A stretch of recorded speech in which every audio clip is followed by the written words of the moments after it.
இந்த 7 ஆண்டு காலமாக விஜயை தூக்கி நிறுத்தியதில் ஜெகதீஷ் பழனிசாமியோட பங்கு பெரும்பங்கு. பல ஹீரோயினிகளை நீங்கள் ரூட்ஸ்னு ஒரு நிறுவனம் ஆரம்பித்து, அதான் விஜய் தான் பினாமி. அதுக்கு விஜயுடைய பணம் தான் 1000 கோடி ரூபாய் முதலீடு. சினிமா துறையில் நடிகைகளுக்கு பஞ்சம் ஏற்படுது. நேரம் எங்கே போனோம்? ரூட்ஸ் போனால் தான் ஹீரோவுக்கு ஏற்ற ஹீரோயினி. ஆனால் அந்த சமயத்தில் ரெட் ஜெயிண்ட் என்ற ஒரு பெரிய பிம்பம் அங்கே இருக்கு. ரெட் ஜெயிண்டை கட்டுப்படுத்துவதற்கு தான் இந்த ரூட்ஸ் நிறுவனம் உருவாக்கப்பட்டது. இது கட்சி ஆரம்பித்து பல லட்சம் தொண்டர்களை ஈர்த்து கொள்கை ரீதியாக என்ன தெரியும். இப்போ லதாவுக்கு அண்ணாமலை ரஜினி எல்லாம் காலாவதி ஆகி போன அரசியலில் இனியெல்லாம் ஒன்றும் பண்ண முடியாது. பாஜகவே இவர் பயன்பட மாட்ட தூக்கி போட்டானே. உதயநிதிக்கு விளையாட்டு சாமான சின்ன குழந்தைல அவங்க அம்மா பொம்மை கிம்மை கார் பொம்மை சைக்கிள் பொம்மை வாங்கி கொடுத்துருப்பாங்க. இப்போ அடம் முடிக்கிறார், எனக்கு ஒரு 10 எம்எல்ஏ வாங்கி கொடுக்கும்.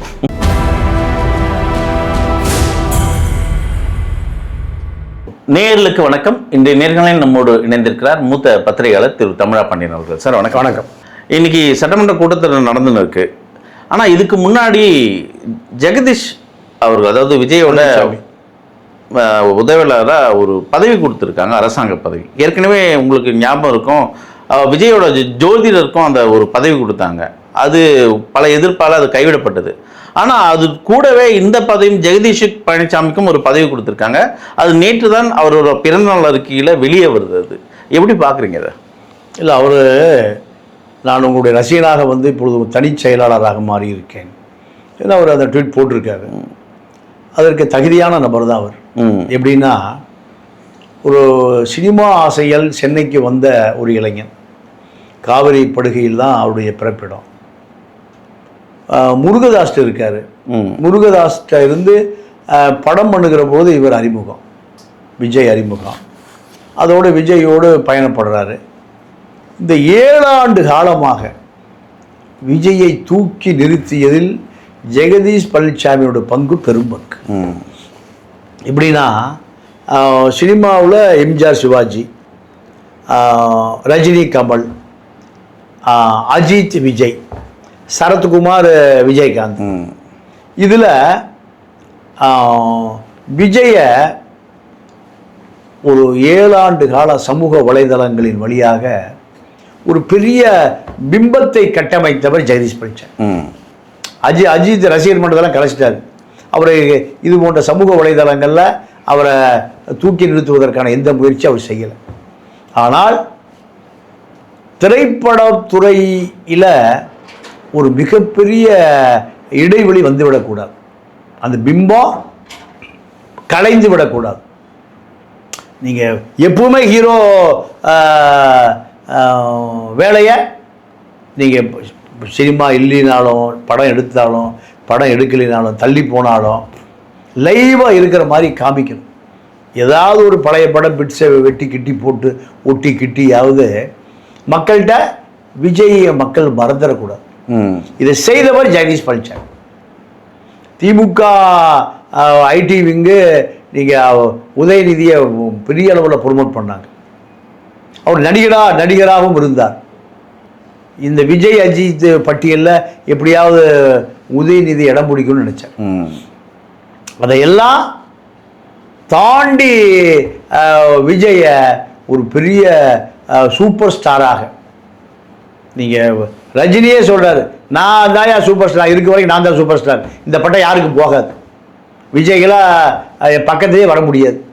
இந்த பெரிய சர்ச்சை வந்தது. இந்த சர்ச்சைக்கு காரணமே ஜெகதீஷ் பழனிசாமி தான். ஏன் சூப்பர் ஸ்டார் இப்போ எங்கால் தாயா, விஜய் தான் சூப்பர் ஸ்டார், ரஜினிலாம் கிடையாது, ரஜினி ஓல்டு ஸ்டார். இப்படி ஒரு பெரிய பிரம்மாண்டத்தை கட்டமைச்சதில் ஜெகதீஷ் பழனிசாமியோட பங்கு பெரும் பங்கு. இப்போ இதை தாண்டி திரைப்படத்துறையில் நடிகைகள் தான் திரைப்படத்துறையினுடைய ஆயுளை நீட்டிப்பார்கள். யார் ஹீரோயின்? இதில் ஹீரோ யார் வேணா இருக்கலாம், ஹீரோயின் யார்? ஆனால் பல ஹீரோயினிகளை நீங்கள் ரூட்ஸ்னு ஒரு நிறுவனம் ஆரம்பித்து, அதான் விஜய் தான் பினாமி. அதுக்கு விஜயுடைய பணம் தான் 1000 கோடி ரூபாய் முதலீடு. அங்கே தான் பெரிய ஒரு விமர்சனமே வந்திருக்கு அந்த ரூட்ஸ் நிறுவனம் பற்றி தான். பல இல்லீகல் ஒர்க்ஸ் எல்லாம் அங்கே போயிட்டு இருக்கு அப்படின்றாங்க. சினிமானா இல்லீகல் தானே. ஆட்டம் பாட்டம் குடி கூத்து கும்மாளம் ஈசிஆர் பார்க் இதெல்லாம் சினிமா. இது இல்லாமல் சினிமா ஏதுங்க? அரசியல்வாதிலாம் லஞ்ச லாவணியம் ஊழல் கொள்ளை பிடபிள்யூ ஹைவேஸ் இல்லாமல் எங்கே அரசியல் இருக்குது? எதுக்கு சார் அது ரூட்ஸ் மாஃபியான்னு சொல்கிறாங்க? அதாவது அத்தனை நடிகைகளையும், அதாவது நயன்தாரா, த்ரிஷா, தமன்னா, அனுஷ்கா, இப்படி எல்லா நடிகைகளையும் மொத்த குத்தகை இந்த ரூட்ஸ் நிறுவனம். உங்களுக்கு எவ்வளோ செலவுக்கு வேணும்? 50 கோடியை அதை வச்சுக்க, 25 கோடியை வச்சுக்க. எதுக்கு? நீங்கள் உங்களுடைய யாராவது கால் ஷீட் கேட்டு வந்தால் உங்கள் கால் ஷீட்டை நாங்கள் தான் முடிவு பண்ணுவோம். உனக்கு என்ன படம் கிடைச்சா 10 கோடி சம்பளம் தான் வச்சுக்க, 5 படத்துக்கு 50 கோடி வச்சுக்க. இப்படி திரைப்படத்துறையில் உள்ள முன்னணி நடிகைகளை கட்டுப்படுத்திய நிறுவனம் இந்த ரூட்ஸ் நிறுவனம். ரூட்ஸ் நிறுவனம் யாருக்கு சொந்தமானது? விஜய்க்கு சொந்தமானது. இதனுடைய பினாமி யாரு? ஜெகதீஷ் பழனிசாமி. இதுதான். அப்போ நீங்கள் பல பேர் சினிமா பிஆர்ஓ இருப்பான், பல பேருக்கு சர்வீஸ் பண்ணுவாங்க. ஆனால் ஜெகதீஷ் பழனிசாமி பொறுத்த வரைக்கும் விஜய்க்கு மட்டும்தான் சர்வீஸ். விஜய்க்கு பிஆர்ஓ, நயன்தாராவுக்கு பிஆர்ஓ, த்ரிஷாவுக்கு, அனுஷ்காவுக்கு, தமன்னாக்கு, இப்படி கீர்த்தி சுரேஷுக்கு, இப்படி. அப்போ சினிமா துறையில் நடிகைகளுக்கு பஞ்சம் ஏற்படுது. நேரம் எங்கே போகணும்? ரூட்ஸ் போனால் தான் ஹீரோவுக்கு ஏற்ற ஹீரோயினி. ஆனால் அந்த சமயத்தில் ரெட் ஜெயிண்ட் என்ற ஒரு பெரிய பிம்பம் அங்கே இருக்கு. ரெட் ஜெயிண்டை கட்டுப்படுத்துவதற்கு தான் இந்த ரூட்ஸ் நிறுவனம் உருவாக்கப்பட்டது. நீங்கள் கீர்த்தி சுரேஷ் எல்லாம் படம் எடுக்க முடியாது, நயன்தாரா எல்லாம் படம் எடுக்க முடியாது, தமன்னா எல்லாம் எடுக்க முடியாது, அனுஷ்கா, ஒரு 10 ஹீரோயினி தான் டாப் ஹீரோயினிகள் இல்லையா? அப்போ இவர்கள் வேணும்னா யார்கிட்ட வரணும்? ரூட்ஸ் கிட்ட. அப்போ ரெட் ஜெயிண்டை கட்டுப்படுத்திக்கிற அளவுக்கு நடிகைகள் பட்டியலை வச்சிருந்த ஒரு ஜெகதீஷ் பழனிசாமி. இந்த 7 ஆண்டு காலம் சினிமாவில் விஜய அறிவிக்கப்படாத சூப்பர் ஸ்டாராக உயர்த்தி பிடித்ததனுடைய விளைவுதான் இன்னைக்கு இந்த அரசியல் 2 வருஷமா அரசியல் தூக்குவதற்கு ஒரு உயரமான இடத்தில் வைத்திருந்தவர் தான் அந்த ஜெகதீஷ் பழனிசாமி. இப்போ அந்த பதவி கொடுக்கலாமா? தனியார் செயலர், அவர் தனிநபர் செயலர் கொடுக்கலாமா சார்? முதலமைச்சர் நினைச்சா யாருக்கு வேணா கொடுக்கலாம் சார். முதலமைச்சர் யார்? கருணாநிதி காலத்தில் அரசு ஊழியராக இருந்த சண்முகநாதன், ராஜமாணிக்கம் 2 பேரும் ஐஏஎஸ்ஸாக இருந்தாங்க. அது அல்லாத 3 பேர் அவருக்கு தனி செயலாளர் இருந்தாங்க. அதாவது பொலிட்டிக்கல் செக்ரட்டரின்னு சொல்லுவாங்க, அரசியல் செயலாளர். ஆனால் இங்கே ஏற்கனவே பண்டிட் அவரை நியமிக்கும் போது அவர் பின்வாங்கிட்டார் விஜய். இல்லை, அது சட்டசபையிலேயே பல விமர்சனம் வந்தது. இவர் ஒரு கிளி ஜோசியர், ஏமாற்று பேர் வெளி, அஸ்ட்ராலஜி எதுக்கு தேவை? இந்த அரசு மதசார்பற்ற அரசு, இதில் அஸ்ட்ராலஜிங்கிற ஒரு பதவி இது வரைக்கும் இல்லை, இவர்கள்லாம் எதுக்குங்கிற விமர்சனம் வந்த பிறகுதான் இரவோடு இரவா அவர் மோசடி நபர், அவர் மீது வழக்கு இருக்கு, மனைவி கொலை, இப்படி பல விஷயம் இருக்கு. மேலும் மேலும் சர்ச்சை, பிரேமலதாவே சட்டமன்றத்தில் பேசுது, பல பேர் பேசுகிறாங்க. அப்போ இதை தவிர்ப்பது நல்லதுன்னு புத்திசாலித்தனமாக விஜய் அவரை ஓரம் கட்டிட்டார். இதுதான் நடந்தது. ஆனால் ஜெகதீஷ் பழனிசாமியை பொறுத்த வரைக்கும் எந்த மோசடியோ புகாரோ ஒரு பிளாக் மார்க்ஸ் இல்ல. இவர் உள்ளே சர்வீஸ் மட்டும் இல்ல, நடிகையில வைத்து வியாபாரம் நடக்குது ரூட்ஸ் மாஃபியாவில். அதாவது சினிமானால பல சர்ச்சைகள், கிசு ரகசியம் இதெல்லாம் இருக்கத்தான் செய்யும். இதெல்லாம் அன்னைக்கு ஒரு நாள் செய்தி, அன்னைக்கு ஒரு நாள் செய்தி. கதாநாயகி கமலோடு கீர்த்தி சுரேஷ் கிசு சினேகா இரவில் எங்கே போனார், பகலில் போனானே இரவில் போனானியா, இதெல்லாம் சினிமா ரசிகர்கள் அதான் பார்ப்பான். சரி சார், இந்த கிசு அழகாக சொன்னீங்க. முக்கியமாக இங்கே இன்னொரு அரசியல் கிசு மக்கள் மத்தியில் ஓடிட்டே இருக்கு. அண்ணாமலை ரஜினிகாந்தோட அரசியல் என்ட்ரி, அண்ணாமலையோட அரசியல் என்ட்ரி. அண்ணாமலை கொடிய ரஜினிகாந்தை வைத்து துவக்கிறாரு. இங்கே லதா ரஜினிகாந்த் அந்த இயக்கத்தை கட்சியாக மாற்ற போகிறாங்க, அரசியலுக்குள்ளே வராங்க. என்ன நடக்குது சாருங்க? இல்லைங்க, அதாவது ரஜினி எல்லாம் காலாவதியான மாத்திரை. அந்த மாத்திரையை சாப்பிட்டா எந்த நோயும் போகாது. 77 வயசு. ஏறக்குறைய ரஜினி ரசிகர் மன்றம் ஆரம்பித்த காலம் 80. இப்போ வருஷம் என்னாச்சு? அதில் ஒரு 46 வருஷம் ஆச்சு. இளைஞனாக துடிப்பாக இந்த ரஜினி ரசிகன் பூரா இப்போ 75 வயசில் இருக்கான். எத்தனை வயசில்? 75 வயசு. முதியோர் சங்கம் வேணால் ஆரம்பிக்கலாம். இப்போ எந்த இளைஞனும் ரஜினியை ஃபாலோ பண்ணுறதே இல்லை. இப்போல்லாம் விஜய், அஜித்து, இப்போ இளைஞர்கள் 25 வயசு இளைஞர்கள் நிறைய வந்துட்டான்.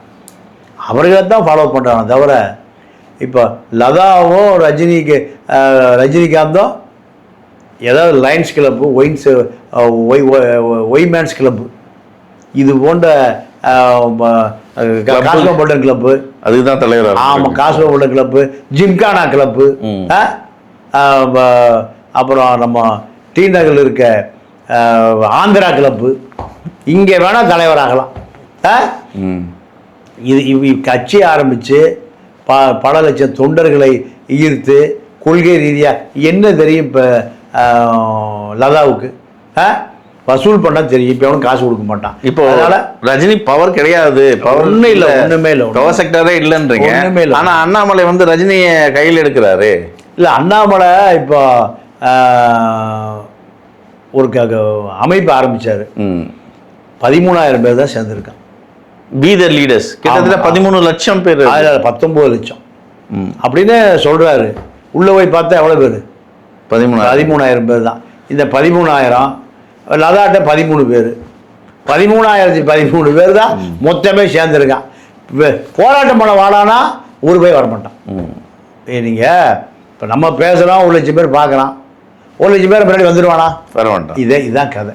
அண்ணாமலை, ரஜினி எல்லாம் காலாவதி ஆகி போன அரசியலில் இதெல்லாம் ஒன்றும் பண்ண முடியாது. பாஜகவே இவர் பயன்பட மாட்டா தூக்கி போட்டானே. பாஜகவை யாரை தூக்கி போட்டான்? அண்ணாமலை தூக்கி போட்டாங்க வெளியில். போப்பா, உன்னை வச்சு ஒன்றும் பண்ண முடியாது, நீ திமுகட்டே கட்டிங் வாங்கிக்கிற. திமுகவை எதிர்ப்பது தான் அரசியல்.